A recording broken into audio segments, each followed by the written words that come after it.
ស្មារតីតែមួយក្រុមយុវជនបូជាការពីយុទ្ធធរក្រុមការបញ្ជាផ្ទាល់ពីអ្នកអង្គការលេងនវត្រាបន្តស្រាក់ដៃគ្នាយ៉ាងរឹងមាំរៀបចំស្បៀងអាហារលើកទឹកចិត្តគាំទ្រកងទ័ពជួរមុខនិងប្រជាជនភាគសឹកក្នុងកលតិស័កស្មារតីតែមួយការពារជាតិពីខ្មាំងសត្រូវក្រុមយុវជនបូជាការពីយុទ្ធធរក្រុមការដឹកនាំរបស់អ្នកអង្គការលេងនវត្រានៅថ្ងៃទី16ខែធ្នូនេះបាននឹងកំពុងបន្តស្រាក់ដៃគ្នាបង្ហាញពីស្មារតីសាមគ្គីផ្ទៃក្នុងដ៏រឹងមាំនិងការលើកទឹកចិត្តគាំទ្រកងទ័ពជួរមុខនិងប្រជាជនភាគសឹកជាពិសេសបង្ហាញការគាំទ្រ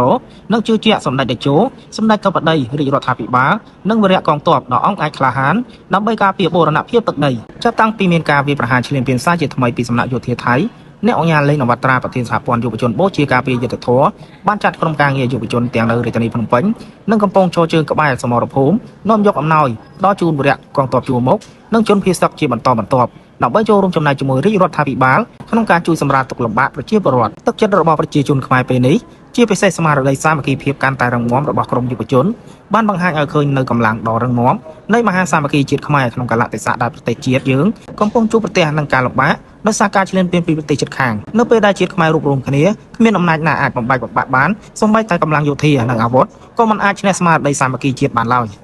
នេះជាមូលហេតុដែលមហាសាមគ្គីជាតិតែងតែជាកម្លាំងស្នូលសម្រាប់ការពារប្រទេស